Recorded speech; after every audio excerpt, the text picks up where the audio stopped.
다이렉트라는 게 둘 다 소피스트에서 사용하고 플라톤이나 소크라테스에서 사용했는데 이런 그 소피스트는 주관주의적이고 궤변으로 많이 흘러갔지만 소크라테스하고 플라톤은 주관주의가 아니라 객관적 방식으로 객관적 방식 변증법을 객관적 방식으로 많이 갔다는 거예요. 그래서 이 소피스트의 변증법은 궤변적인 측면, 주관적이고 플라톤이나 이런 쪽은 절대주의적인 방법. 그래서 신에 관한 관점에서도 상대주의이기 때문에 소피스트는 그 다신교예요, 다신교. 근데 소크라테스와 플라톤은 이게 절대주의이기 때문에 유일신이에요, 유일신. 소크라테스에 말하면 무슨 아테네를 만든 신이 있고 무슨 스파르타를 만든 신이 있고 말이 안 된다는 거예요. 세상에 모든 걸 만든 거는 하나밖에 없기 때문에 도시신이라는 건 존재하지 않는다는 거예요. 그래서 아테네 신, 여신 그런 거 거짓말이다. 모든 걸 만든 건 하나밖에 없다. 소크라테스가 제소당한 죄목 중에 하나가 또 이거예요. 아테네의 여신을 모욕했다. 왜? 도시신을 부정한 거야. 소크라테스는 도시신이 존재하지 않는다. 유일신이야, 유일신. 그래서 기독교 유일신의 그 신학적인 기반이 되는 게 소크라테스나 플라톤인데 어쨌든 그래서 이러한 소크라테스의 그 변증법은 소피스트의 변증법과 다르다는 거죠. 그래서 이 변증법을 되게 이제 중요시했고 이러한 것들이 이제 방법론이고 그래서 이 변증법에서 최초의 그 변증법의 초기가 예술입니다. 예술. 특히 낭독하는 시, 운율이 있는 시. 그러니까 이 운율이 있는 시 낭독은 문학과 그 음악을 같이 갖고 있으면서 또 그것들이 춤과 어우러지기 때문에 바로 이러한 운율이 있는 시 이것들이 이제 가장 변증법 교육의 가장 초기 교육으로서 제일 중요한데 이건 중요하니까 자세하게 하고 있어요. 이것 좀 보면 돼요. 자, 이거 우리 박건영 동지가 한번 읽어. 철인 최고 통치자를 육성하기 위한 교육은 성리 형상을 선설할 수 있을 때까지 장기간 엄격한 훈련 과정을 거친다. 플라톤 이 교육을 5단계로 나눕니다. 첫 단계는 출생부터 10세까지 주관하는 용어를 지닐 때까지입니다. 이 시기는 기초적인 도야 단계로 문예, 음악, 조형미술 등 비교적 수준이 낮은 지적 분야를 도야하며 일반적으로 정서적인 학예와 체육을 추구했다. 품성교육은 체육보다 시각 교육을 먼저 시작해야 합니다. 이러한 무식체 교육은 어린 시절의 영혼이 감각을 통해 최상의 마음을 획득하도록 합니다. 도덕교육은 도덕적 행위의 반복을 통하여 도덕적 습관을 형성하는 것이 아니라 감각을 매개로 하여 경이감을 학습하는 것이다. 이야기와 음악으로 익히는 그리스의 교육 내용은 인간 삶의 유대함을 깨닫게 해주고 인생을 착과하는 데 나중에게 보여주고 들려주어야 할 진정한 아름다움에 대한 것이다. 그러니까 이 교육의 목적이 그 진선미죠. 그 진실함과 아름다움과 선함을 그 변별할 수 있는 그런 판단력 훈련이 지배계급 최고의 통치자를 육성하기 위한 훈련이라는 거예요. 진선미 이걸 할 수 있는 예술이라든가 학문이라든가 이런 것들이죠. 이런 것들을 할 수 있는 것들을 한다는 거고 그래서 5개 단계로 나눴다는 거고 그래서 첫 번째는 어떤 이 글이나 말보다는 바로 이제 시각적인 거죠. 이런 것들, 음악적인 것들이 되게 중요한. 그리고 체육 이런 것들을 이제 한다는 거예요. 그리고 교육의 방식도 글이나 말이 아니라 행동을 통한 놀이죠, 놀이 특히. 놀이를 통해서 집단적인 놀이를 통해서 어떤 그 감동이죠, 감동을 정서적 체험을 경험하게 하는 것들이라는 거예요. 여기서 음악이 이제 되게 중요시하는데 음악이 중요시한 이유는 자 음악을 보게 되면 우리가 그 관현악당이라고 생각해요. 관현악당. 자 음악에는 이제 그 장단이 있죠. 장단과 고조가 있잖아요. 장단과 고조. 어떤 여러 가지 악기는 장단과 고조가 있고 관현악단이라면 각각의 역할이 있겠죠. 역할 이런 것들이 있단 말이에요. 그래서 이러한 장단과 고조를 통해서 이거는 음악을 통해서 어떤 개인과 집단의 조화로움 이런 것들이 이제 되는 거예요.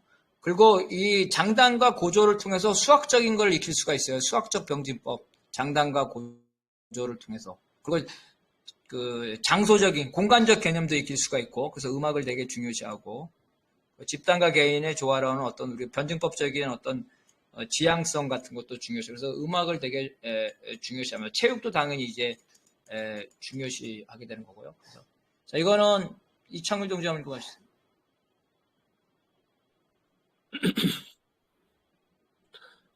아동에 대한 시가 교육은 혼을 위한 교육으로서 지혜를 사랑하는 성향을 일깨우는 교육이다. 시가에는 이야기가 포함되고 이야기는 사실적인 것과 허구적인 것이 있어서 두 가지를 다 교육해야 하는데 허구적인 것, 즉 설화를 먼저 교육해야 한다. 교사는 도덕적 판단을 기준으로 이야기를 선별하고 아동은 이러한 이야기를 통해 참된 삶의 면모를 볼 수 있게 된다. 시가 교육을 받으면 아동들이 훌륭한 것과 그렇지 못한 것에 대해 민감하게 구별을 하고 수한 것들을 싫어해 멀리하고 아름다운 것들을 반겨서 혼 속에 받아들이게 된다. 음악은 아동이 아름다움을 친숙하게 받아들여 어지러운 세상 속에서도 아름다움을 놓치지 않게 감각을 단련시켜준다. 또한 음악은 절제와 조화를 자연스럽게 배울 수 있도록 한다. 청소년 시기는 감수성과 유연함이 높아 교육을 통해 새겨주고자 하는 인상이 가장 잘 받아들여진다. 따라서 시가는 습관을 통해서 교육하는 것이다. 음악의 선법은 조화로움을 갖게 하고 리듬은 단정함을 갖게 한다. 그러니까 이제 그 경험을 통해서 진선미를 변별하는 능력을 키우는 거예요. 그죠? 그러면 어떤 경험이냐? 방식은 집체적인 경험, 집단적 경험이라는 거, 집체적 방식.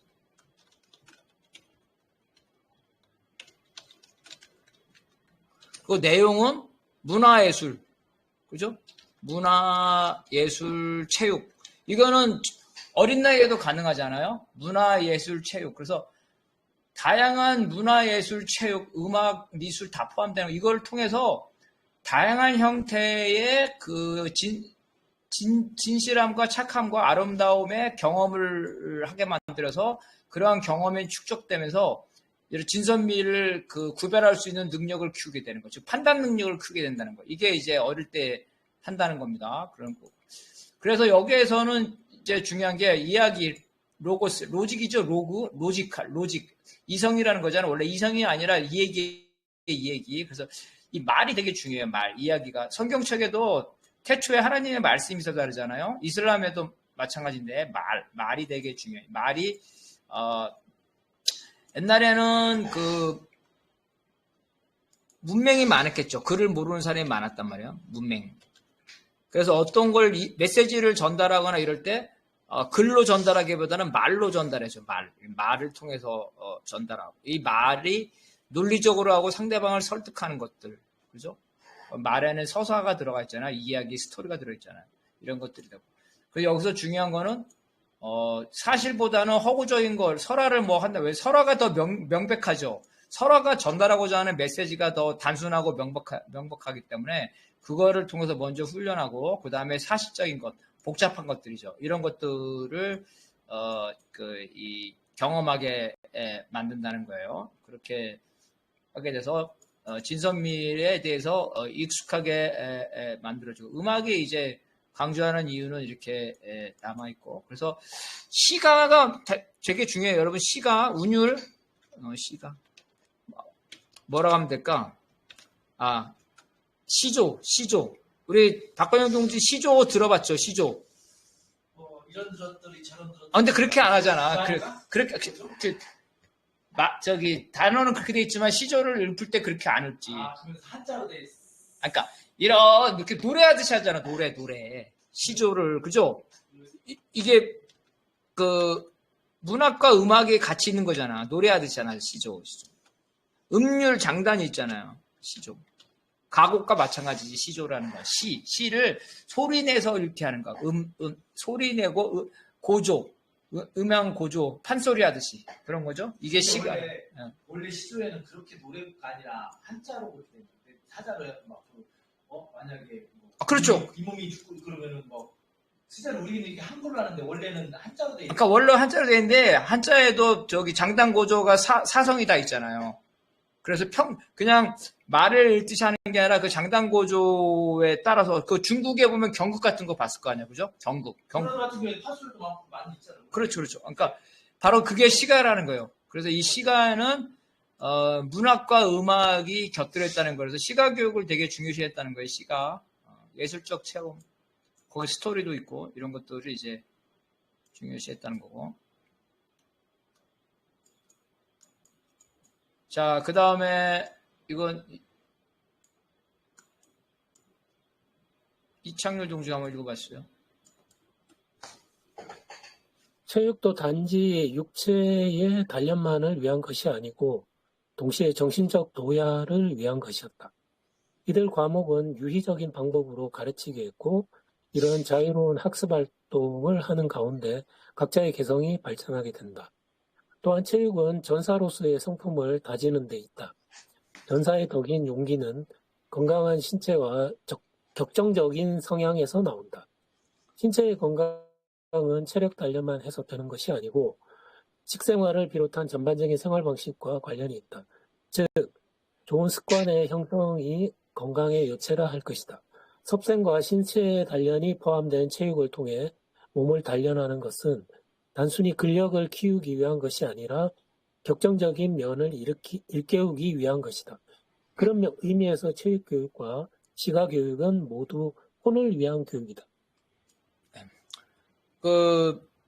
플라톤이 많은 책을 많이 썼어요. 그리고 이제 그리스 아테네 때 여러 가지 책들이 많이 나오는데 그 내용의 수준이 근대 르네상스보다 더 수준이 높아요. 100년의 기독교 때문에 그 암흑기라고 했는데 원자론 있는 거 보면은 그 되게 수준이 높은데 하여튼 이런 서술 같은 게 되게 심사숙고하고 되게 나름 합리적인 거를 많이 갖추고 있는 거예요. 그래서 우리 체육에 하면은 축구 경기, 요즘 월드컵이네, 축구 경기. 축구. 그죠?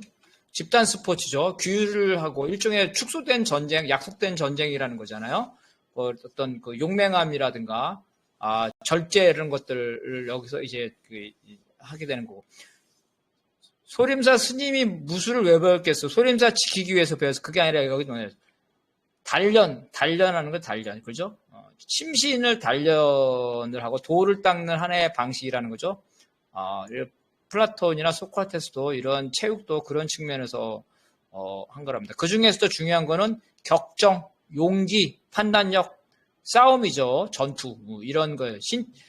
신체의 격정적인 성향, 용감함, 이런 것들을 하는 게 체육 단련에서 중요하다는 겁니다. 그리고 먹는 것까지 관련됐다는 거잖아요. 섭생, 이런 것까지 관련됐기 때문에 단순히 근력을 키우는 것이 아니라 어떤 심신의 도를 닦는 이런 것들을 해서 청소년기 때까지는 이러한 체육과 시가교육이 이제 되게 중요하다는 겁니다. 갈수록 이제 논리적인 것들을 이제 가르치게 되는 거고요. 자, 요거는 박건영 동지가 읽어봅시다. 국제 단계는 17세부터 20세까지 전쟁, 산업, 정치의 현장에서 2, 3년 동안 교육받습니다. 이 시기의 교육은 군사훈련의 기본이며 어떤 분위기에도 참아낼 수 있는 강인한 신진을 기르기 위하여 치유교육에 집중해야 한다. 이 단계에서도 성적이 불량한 자는 평민 즉 생산자 계급으로 분류된다. 셋째 단계는 변증급 기초교육과 기초교육과정으로서 일부를 선발하여 20세에서 30세까지 10년 동안 현학의 예비교육과로서 수학, 기, 천문, 음악, 이론을 가르친다. 이 단계까지 와서 성적이 불량한 자는 생산자 계급이 아니라 분류로 남는다. 넷째 단계는 30세에서 30세까지 감각적인 것을 떠나 순수하고 관념적으로 사물의 본질을 통찰할 수 있는 변증법을 본격적으로 배운다. 변증법은 어원상 질문하고 대답하는 대화의 기술을 뜻한다. 플라톤에 따르면 변증술은 사물의 본질에 관해 질문하고 대답하는 능력이다. 네. 그래서 청소년 때까지는 몸으로 그죠? 몸으로 체험하는 거잖아요. 감각적 체험을 하고 그 다음에 청년기 때는 현장 교육을 잠깐 하고 그 다음에 20세에서 30세부터 비로소 이제 이론적인 공부를 한다는 거예요. 그래서 30에서 35세가 되게 되면 이제 어떤 그 경험적인 것, 이론적인 것이 되기 때문에 순수 논리적인 추론, 순수와 관념적인 논리적인 추론, 직관력이죠. 직관력. 이 직관력을 이제 배우게 된다는 거. 본격적으로 이제 변증법 수업을 하게 된다는 거고.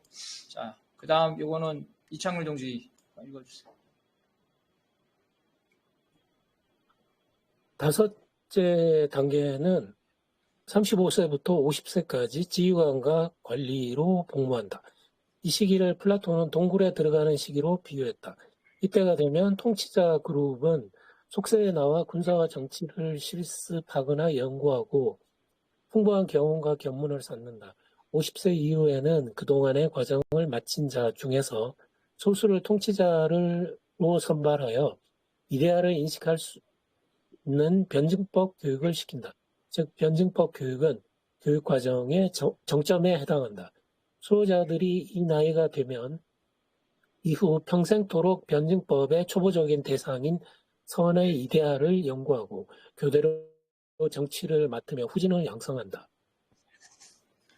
교육이 50세에 끝나네요. 그죠? 그래서 여기서 끝나는 건 이제 그 감각적, 논리적으로 진선미에 대한 변벌 훈련을 하게 되면서 직관력을 갖게 되는, 그죠?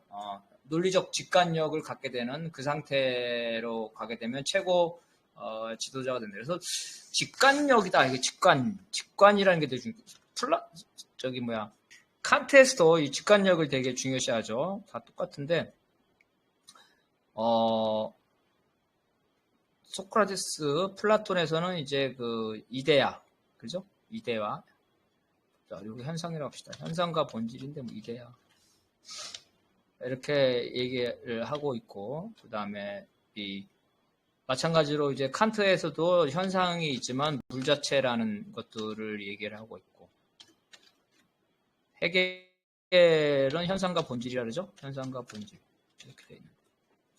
그래서 이 관계예요, 관계. 그래서, 플라톤이나 소크라테스 하면은 이 현상은 그림자랑 똑같아요, 그림자. 근데 그냥 있는 그림자가 아니야.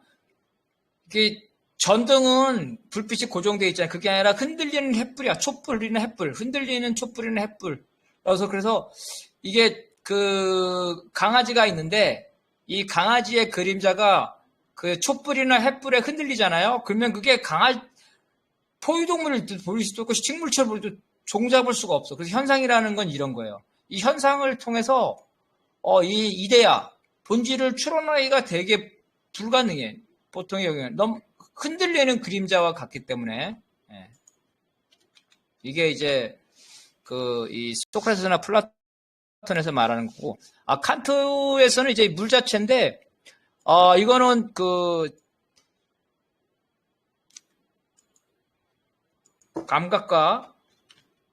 감각과 이성이죠. 감각과 이성으로서 어떤 추론을 할 수는 있어요. 추론을 할 수 있는데 그 확신은 못해. 확신. 그래서 현상을 통해서 그 물 자체 본질이라는 걸 감각과 이성을 통해서 추론을 해. 그런데 내가 그 물 자체를 직접으로 인식하는 게 아니라 물 자체의 특성을 반영하고 있는 감각과 이성. 그러니까 무슨 말이냐면 시각, 청각, 후각 이런 걸 통해서 물 자체를 간접적으로 자기가 추론할 수 있다는 거예요. 이게 이제 이런 거고. 그 다음에 헤겔에 와서는 이 본질이 현상과 유사. 거울에 비치는 것처럼. 그래서 현상을 잘 분석하면 그 본질의 특징이나 이런 거를 마치 거울을 보면은 나의 모습을 이렇게 하듯이 반영하듯이 그 현상에 대해서 잘 분석하면 본질을 어느 정도 파악할 수가 있어요. 이게 이제 이런 반영인데 이게 중요한 거 뭐냐면은 현상과 본질에 있어서 갈수록 현상과 본질의 관계성과 현상을 통해서 그러니까 인간이 이성적으로 이 사물의 본질이나 운동의 이치를 깨닫거나 파악할 가능성이 갈수록 높아진다는 거예요. 갈수록 이런 이 얘기죠. 이런 얘기인데 그래서 일반 사람 플라톤에 의하면은 동굴 얘기가 있는데요. 동굴의 벽에 흔들리는 그림자.